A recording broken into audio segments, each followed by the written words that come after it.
Euroconexión.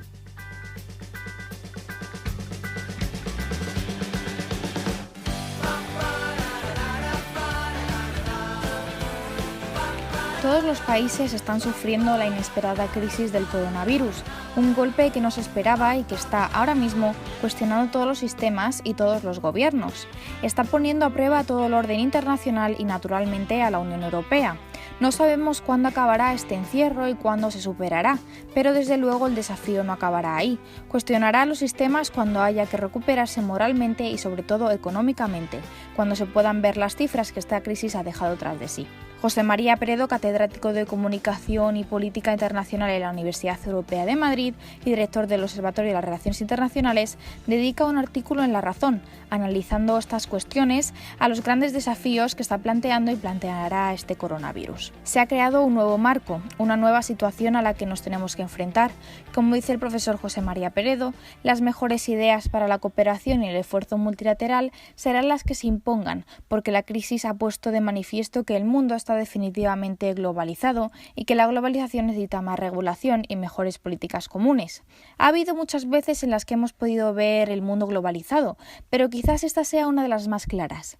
Ahora más que nunca los países tienen que darse la mano para luchar juntos contra esta enfermedad invisible. Las relaciones internacionales tienen como propósito este mismo, hacer fuerte la relación entre países para que todos puedan crecer. Pero, ¿qué situación se verá en las relaciones internacionales cuando esta crisis haya pasado? Las relaciones internacionales pasarán por momentos de cambio, seguramente hacia el refuerzo de los mecanismos de cooperación internacional y hacia refuerzos del multilateralismo.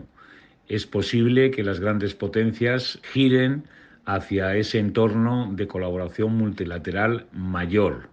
Y es también muy posible que se refuercen mecanismos a nivel internacional desde el G20, desde el G7 y desde otros organismos, Naciones Unidas también, que pudieran entrar a formar parte del nuevo entramado o régimen de, en primer lugar, asistencia y, en segundo lugar, de refuerzo de la actividad económica. También nos cuenta la importancia de la cooperación y la organización internacional y entre países.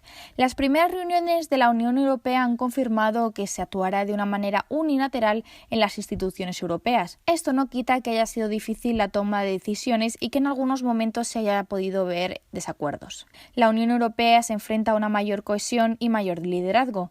Tiene que recuperar los principios por los que se formó y hacerse más fuerte. En este primer marco de fuerza y cohesión entre países le preguntamos si esta crisis es la ocasión perfecta para que Europa, como ya hemos mencionado, recupere su imagen de cohesión y fuerza que quizás estaba perdiendo. Es muy difícil decir que esta crisis pueda servir como una oportunidad para la Unión Europea, pero evidentemente podemos encontrarnos con la necesidad de que esa situación de refuerzo del proceso de integración, del proceso de avance de la Unión Europea, pues se vea de alguna manera fortalecido. Evidentemente, gracias, en primer lugar, a la cohesión que ya existe entre los países, que en ningún momento, a pesar de las discrepancias que puedan aparecer en distintas negociaciones, se ha puesto en cuestión. En segundo lugar, porque se pueden establecer nuevos mecanismos de colaboración. En tercer lugar, por el propio espíritu de la sociedad europea y de sus instituciones, que naturalmente se van a ver afectadas, también incentivadas, para que el proceso no solo no se deteriore, sino que se vea reforzado después de este momento y tras los próximos meses. Hay que esperar, pero todo hace pensar, las primeras reuniones, que a pesar de las discrepancias, las negociaciones avanzarán y, en líneas generales, el proceso de integración no solo no se verá dificultado o debilitado, sino que muy probablemente los mecanismos subsiguientes lo reforzarán. Todas las crisis pueden ser aprovechadas para caer en la crítica hacia el partido que está gobernando en ese momento.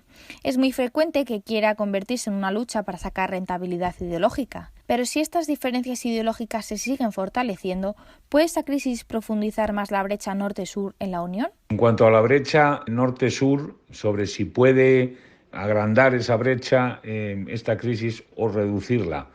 Hombre, es difícil que la reduzca porque la realidad de unos países y de otros es la que es en términos sociales y en términos económicos, ¿no? Yo creo que esa brecha norte-sur pasa, en primer lugar, por las instituciones comunitarias, pero dentro de ellas pasa claramente por los propios gobiernos. Es decir, si los liderazgos resultantes después de esta crisis, ya sean los que hay o ya sean otros, en algunos casos, consiguen reducir esa brecha será producto del trabajo en común en esa dirección. Hay algunos problemas que preexistían a la crisis y, por tanto, van a permanecer después de la crisis. Distintas concepciones en la gestión de los recursos, sobre las necesidades de solidaridad, sobre las prioridades en unos lugares y en otros. Yo creo que, en ese sentido, se van a alterar algunas de esas prioridades, por supuesto, pero también hay que señalar que en un entramado de 27 países en los cuales hay realidades que van desde el norte de Europa a la parte central, más fuerte económicamente, en los países del sur o los países del este, pues brechas, distintas interpretaciones de velocidades del proceso, etcétera, siempre van a existir. Ahora bien, eso no tiene por qué, como hasta ahora, significar un bloqueo, sino significar una intensificación de los mecanismos de negociación, de toma de decisiones coherentes o con mayor coherencia, de rapidez en la reacción y de establecer criterios comunes. Como hemos podido escuchar, Europa se enfrentará a muchos retos.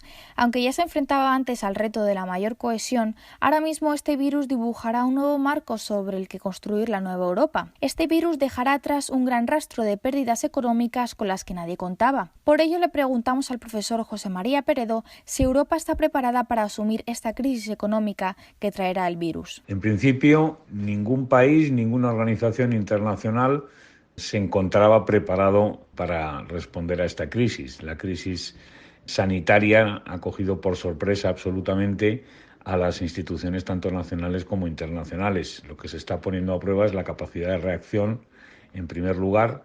Esa capacidad de reacción está sacando a la luz algunas debilidades y también debilidades de algunos liderazgos y, por otra parte, también está sacando a la luz la intención de mantener el espíritu firme de las instituciones democráticas y también en la Unión Europea. Así lo ha señalado los más altos dirigentes, por ejemplo, de la presidenta de la Comisión, Ursula von der Leyen, pero simbólicamente ella, como también los presidentes y principales responsables de prácticamente la totalidad de los países.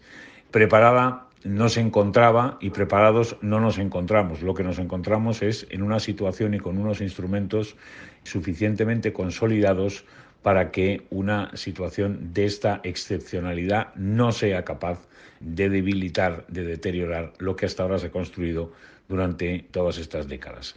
Una cosa es lo que pueda aparecer en las negociaciones como distintos puntos de vista y tensiones que recogen naturalmente los medios de comunicación, y otra cosa bien distinta es que se ha puesto sobre la mesa, que no se ha puesto de momento, ninguna iniciativa que deteriore a la Unión. Económicamente, la experiencia de la crisis de 2008 puede ser positiva en el sentido de que a medio y largo plazo la reacción y las medidas asumidas por la Unión Europea resultaron positivas. Ahora es posible que sea necesario incentivar medidas de carácter social y solidario y, naturalmente, contar en todo caso tanto con el entramado público como con el entramado privado y la sociedad civil para este nuevo impulso. Todo este nuevo marco que hemos analizado está lleno de incertidumbre y preguntas sin responder, pero como bien se dice en el artículo, la única ideología posible es el compromiso con la salud y la protección de los ciudadanos, sus pequeños negocios y empresas, su trabajo y su futuro.